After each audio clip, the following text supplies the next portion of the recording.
Before we get going with today's podcast, I want to remind you about a great opportunity to learn football at Lauren's First and Goal Coaches Clinic. The clinic is to benefit pediatric brain tumor research as well as cancer services, and the lineup, as I mentioned, is an incredible one. 160 speakers, and right now you can get the ticket to that clinic, $49 for an individual, $150 for a staff of 5, so $30 a coach there. But you need to act now. That expires once it hits 2021 here, midnight on Friday. Again, check it out at lfgf.coachesclinic.com. Thank you for listening to the Coaching Coordinator Podcast. Be sure to get your ticket to Lauren's First and Goal Coaches Clinic at lfgf.coachesclinic.com. Remember to save money by getting the early bird ticket, $49 for the individual, $150 for staff of 5. Get together 5 of your coaching friends and save some money there as well. Again, it supports a great cause. Follow me on Twitter at Coach K. Grabowski, and find our show notes, articles, and more at coachandcoordinator.com. Joining us on the podcast today is one of my favorite guests. You hear me talk about him all the time because I think he's an incredible coach, and just the way he looks at the game, the way he looks at practice, I think is second to none, and that's Vince Digaetano, assistant coach at Fordham. Vince, always great to have you here. Good morning. How are you, Keith? I'm wonderful. It's great to talk to you early in the morning on your commute. It's something I usually talk to you on the commute, whether you're leaving early in the morning or coming home late at night, being there in New York. But you always impart some wisdom on me, and I always learn something. Those are little clinics for me as we talk. Yeah, oh yeah. I have a lot of little clinics. You got it.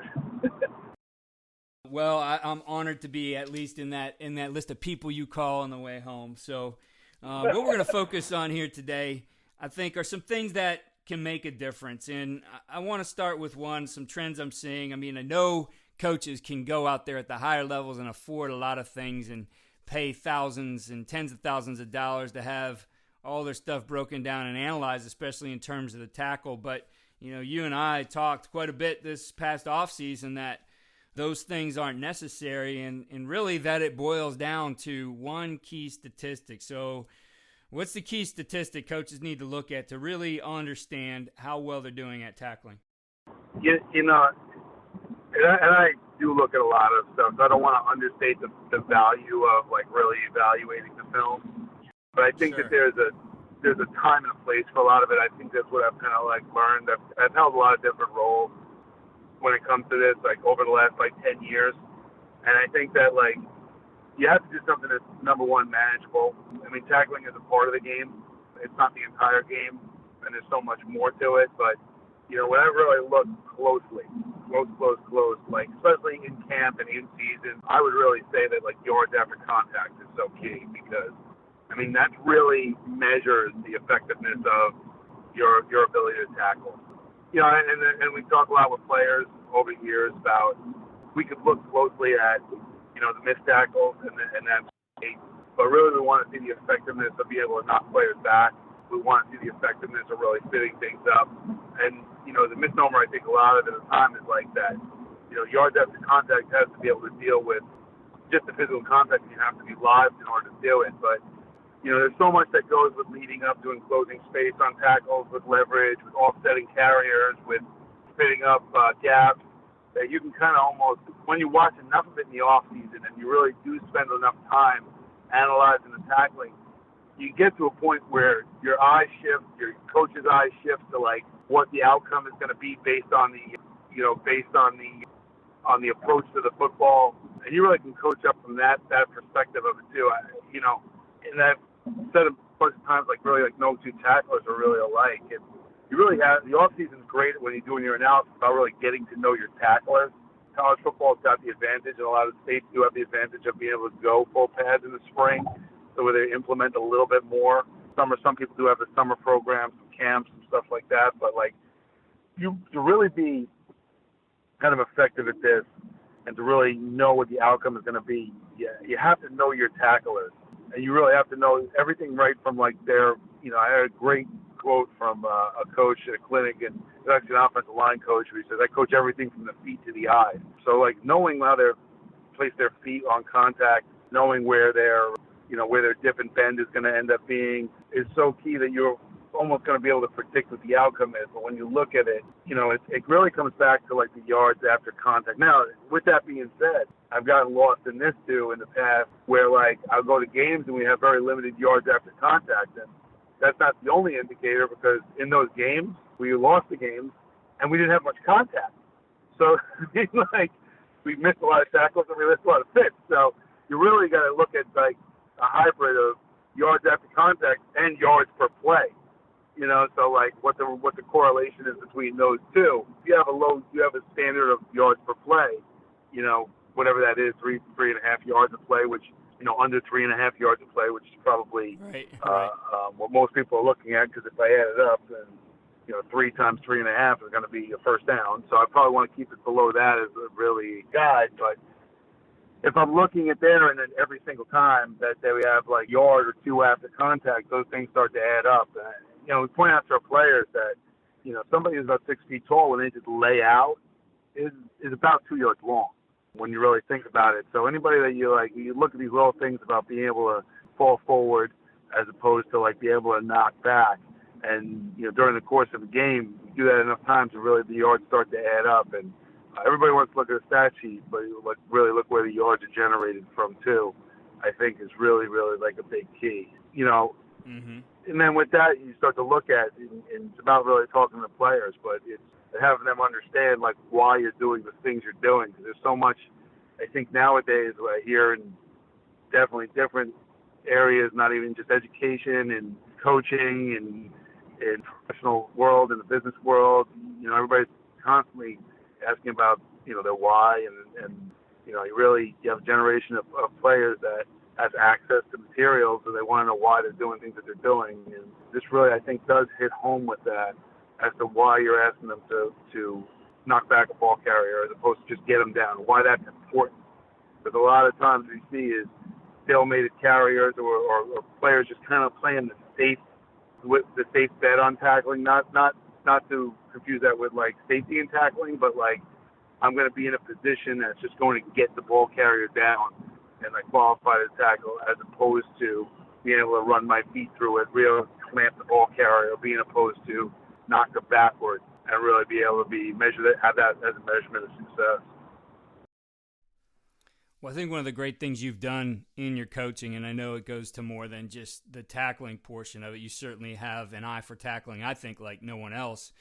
But something borrowed from the business world, the KPI, the key performance indicator, and saying this is exactly what it needs to look like, and here's where we miss. So something simple as seeing the top of the cleats on the ground rather than the bottom of the cleats in the ground. You can see those things very easily on film, and going back to that statistics, yards after contact, well, why is it happening? We lost our feet, right?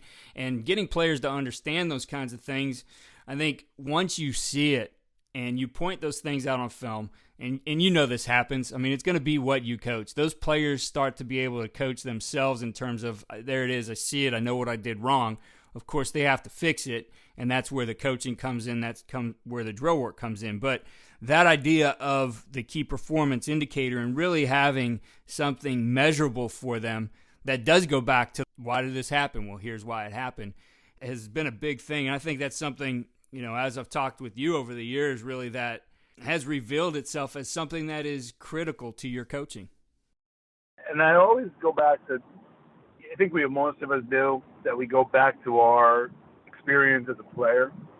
I think, and you hear this a lot with coaches, and I think like not to blame a generation of players that are now growing up in access, but we're also like a generation of adults that's growing up in an age of access too. There's a lot of access to a lot of material, a lot of drills, whether it be on social media, whether it be, drill tape. I mean, it was always there, with Coach's Choice and like the clinics, and I mean, like, it was always there, but the access is so readily available that it floods like the marketplace. But the thing I think that I look at is, which is different, and like our mindset shift, I think, has changed when it comes to like contact in general. But Like sometimes when like you're not doing something well, like as easy as probably the other day, like rolling over the front foot, like we slowed down a drill to like really harp on like create another drill about go rolling off of the front foot, you know, because like in certain aspects like we couldn't there, like so like there was this I guess this older thought where it was like you got to a certain point and like you couldn't go back and redo something and revisit something and slow down in any fashion. The feeling and like talk about this all the time, sometimes we have to slow down to go faster. So if we're not getting our footwork exactly where we need it, because reality is that, you know, tackling is one of the more challenging things. It's like, as opposed to route running or like, you know, dropping into coverage, because it's so unpredictable. You have this huge field and people can run in any direction, right? And all this stuff that you train for, like, can be thrown out the window in 2 seconds. So you really have to rely on what your body remembers and what you know. And like, you know, we talked a little bit about like fundamentals, and like the KPIs are huge with that, you know, because you have to look at them in like different aspects, like of what it is. And they don't have to be taught at one time. But, you know, we look at it and say, wait a second, if I'm running this route like to the sticks aren't going to change. And I got to go ahead and make this cut on the hash or whatever the case may be. Like that part of the field is not going to change. The thing on the field is going to change it, right? Like the player is going to change it. There might be somebody standing there who means I have to cut it off earlier, right? There might be somebody who jams me that means I have to fight my way back to there. But that point is going to remain the same. Tackling is one of the more challenging things.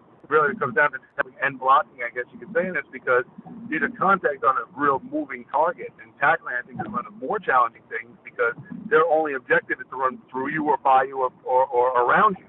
You know, like as opposed to blocking. If I stand at that point, I still have to get to that point. You know what I mean? Like, so I have to figure out some way, shape, or form. It's a challenging in its own right. Believe me, I'm not understating it, but I look at it from a perspective here. So you really have to rely heavily on these little things you have to deliver with like key performance indicators. And that's why, like, kind of close to, I've spoken very, I think probably in the last like maybe 10 months, in realizing this. I think we're constantly learning it as I get really, really close with our players on talking about feeling their fundamentals, because you have to really trust on what you're feeling fundamentally is correct. So we have to be able to feel through it, because I'm not really going to have an outer body experience. Yeah, the film is going to be later where I can say I could have taken 2 more steps. Yeah, the film is going to say I could have gotten my near foot down, I could have clamped, I could have put my, you know, I could have hit with my shoulder, if my leverage was wrong. All that's great, but it's probably not going to be great time, especially at the point of contact. Players really feeling through those fundamentals is so key, because, you know, being put in a position where, you know, if I focus on being able to, you know, a huge one is about dip time. It's about being able to stay big as long as I can, and then be able to, the last moment of impact, be able to drop my hips and then have that upward strike.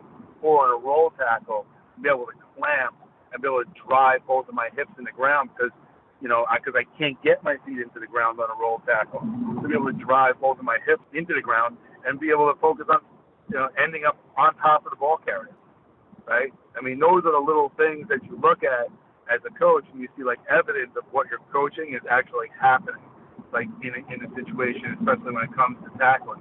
And it's really no different from any position group. It's such a risk-reward factor when it comes to tackling that we shouldn't take for granted sometimes. I think like some of the little things, that little victories that we have, and just get them down, as opposed to really being able to kind of like be an effective tackle. Those are kind of some of the things with the key performance indicators. But, you know, as you look at them too, you got to really have like the courage to be imperfect there a little bit too, where you're going to be able to go ahead and say, hey, we're not great at this aspect of it, so we're going to dial it back a little bit too. I mean, the other thing too is this, and me and you have spoken about this in the past.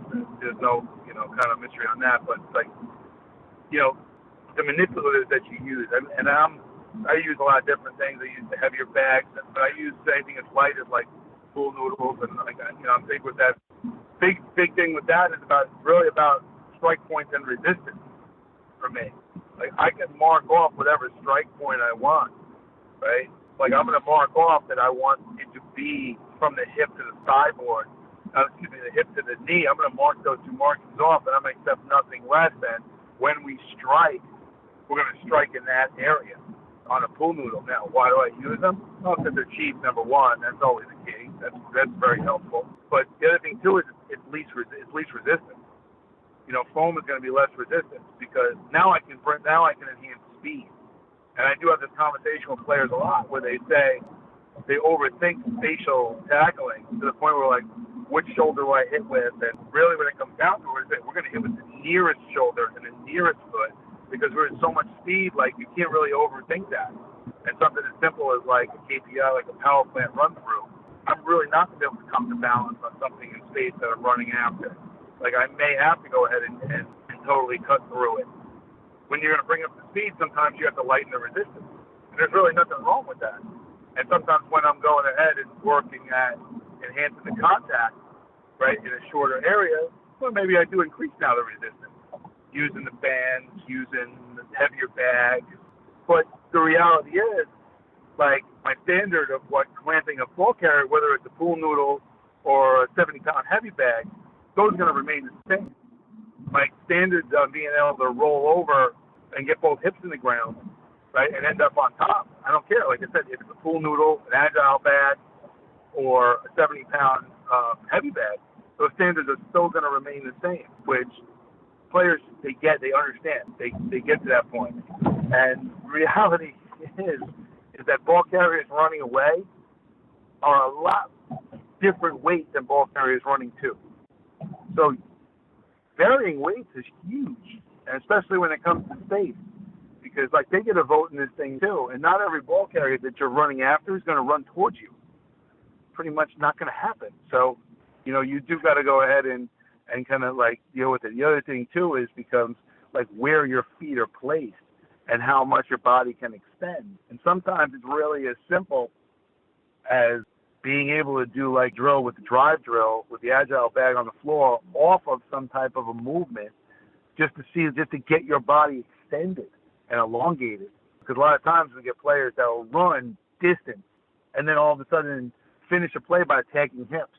That's probably not going to be the scenario that you're in. You're probably going to tag, like, realistically, just above the knee. So you're not going to get that close from running that far away. So what we do is we kind of change it. Like I said, we vary up some things like there to make that more effective and again, make it more realistic.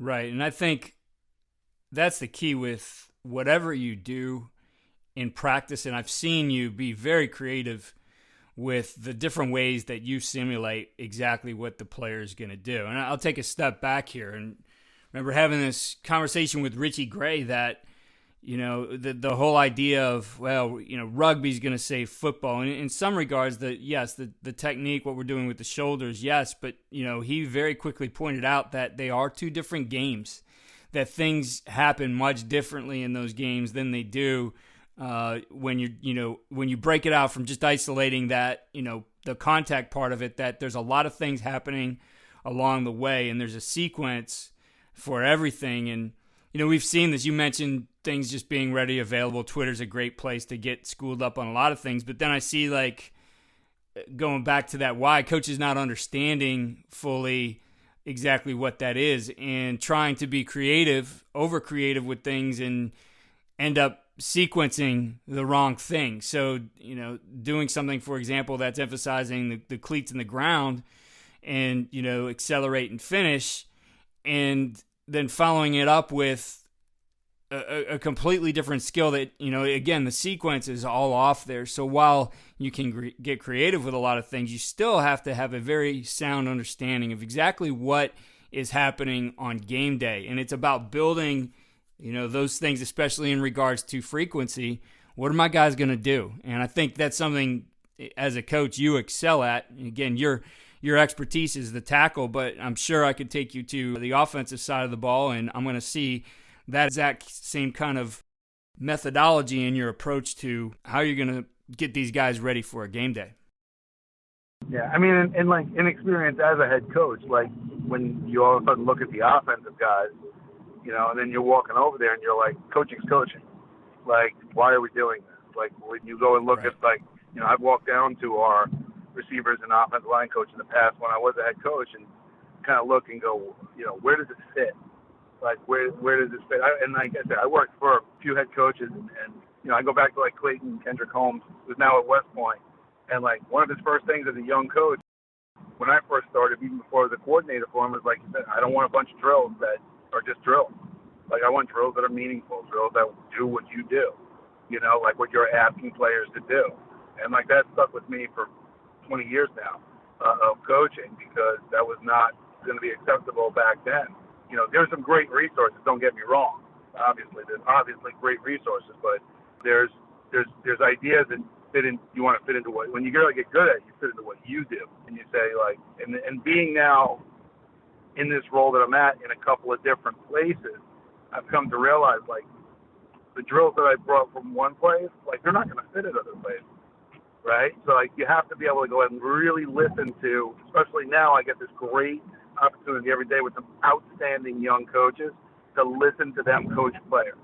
And when I do it, I pick up more ways to go to support them, to be able to say, wow, like, I didn't really think, and like even now, 10 years into this with like tackling, like, I didn't really think that. I didn't think of doing it that way. So like, I used to do a drill that did this in space, but now I need to have it do this in space, and the outcome's really still the same. They've got to get to this gap, but like this is the way that they have to do it in this system as opposed to in that defensive system, which keeps me kind of going with this too, because it's like you're constantly like reevaluating. But me posting something like that or me sharing with somebody is great, but if they just do it that way, they may not run that system. So that becomes a little challenging because it doesn't always fit. I mean, one of the other things too, like really harped on, I guess probably in this last year, is like playing off of blocks, because I think a lot of things have like changed where people are really and please don't get me wrong, we're making so many advances with this universally,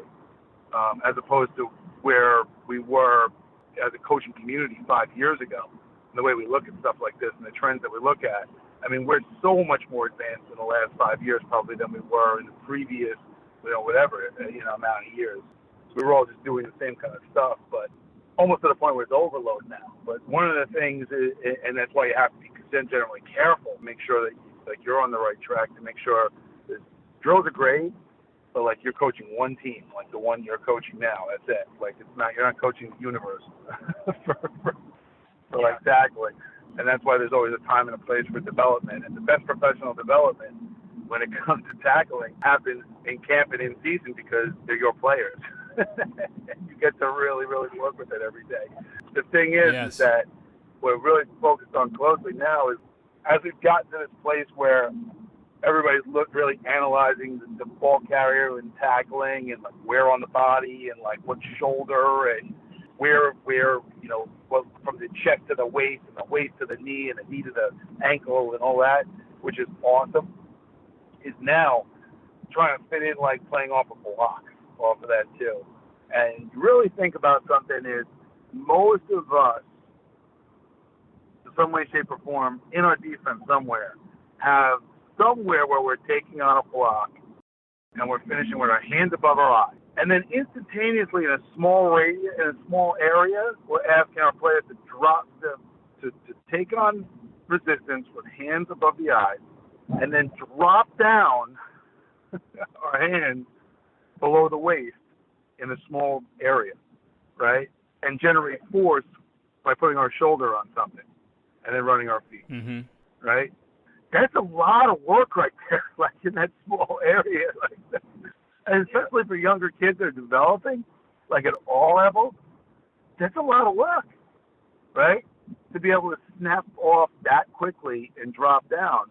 So I think the thing we've been kind of working on, I think in the last, or I've been working on with coaches and a lot of different areas too, and focused on is, and like I said, it becomes contagious, because you have great young coaches that they're teaching that to begin with, and they become part of like the tackling piece too, because you look at it and you say like, this is not easy what we're asking to do, and it's really, really, beneficial that it doesn't necessarily need to be that I got to play off this right away and have contact.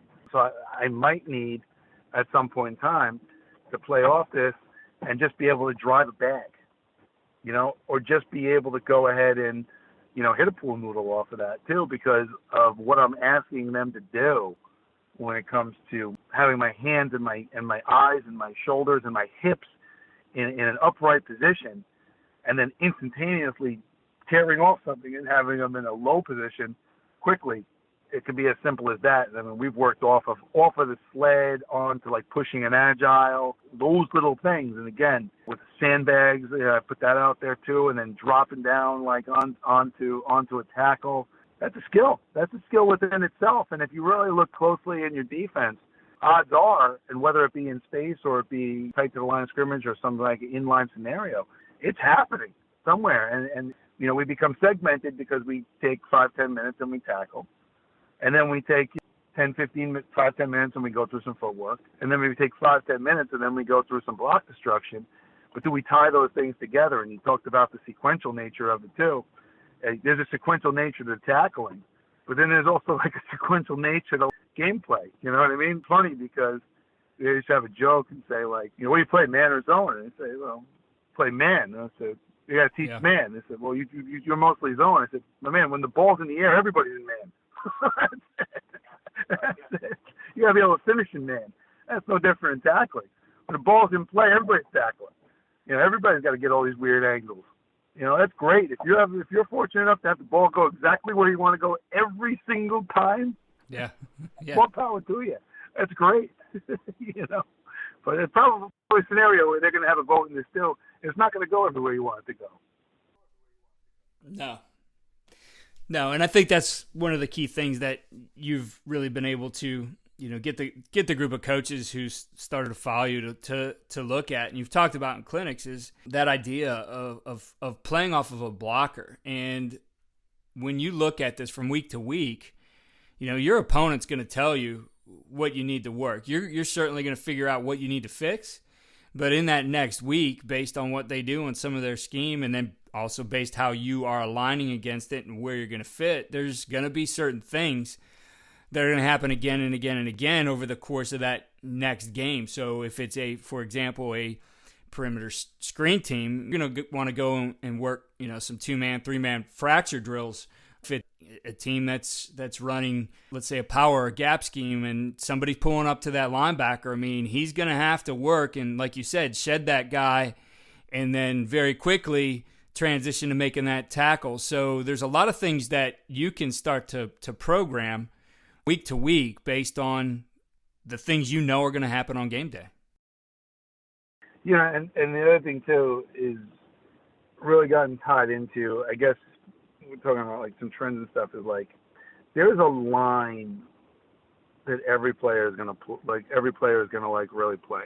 I mean, realistically speaking, if you drew the areas that if you really drew up like your defense per se, and you drew up all the like areas that a player has to cover, regardless of level. I mean, the more sophisticated, the more lines that you have, the higher the level that it is. It's the stuff you need. But on a given basis, I mean, realistically, when it boils down to it, there's a line, whether it be a lateral line, whether it be a short line, a long line, whatever it is, that when it comes to it, their path primarily to the football is going to be a line. And the reality is that there's going to be a lot of variables on that line. The ball's going to, you know, work inside, outside, pass down, whatever the case may be. And there's going to be a variety of blockers that are going to be on that line, right? Yeah, I mean, like part of it really comes back to, you know, just being so fortunate to have a great coach like Coach Conlon, like, you know, bring me back over to Fordham, and really the outstanding work he's done putting together just really a great staff and some really, you know, passionate young coaches.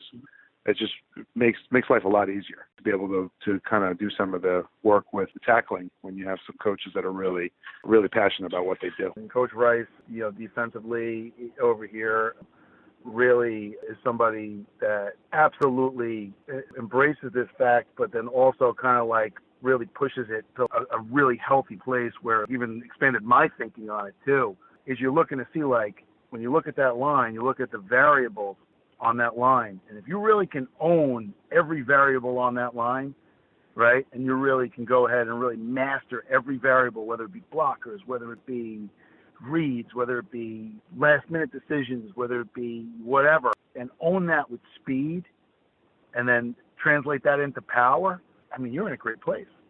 You're in a great place, and you don't need a million different scenarios for there. You really need to own that area now.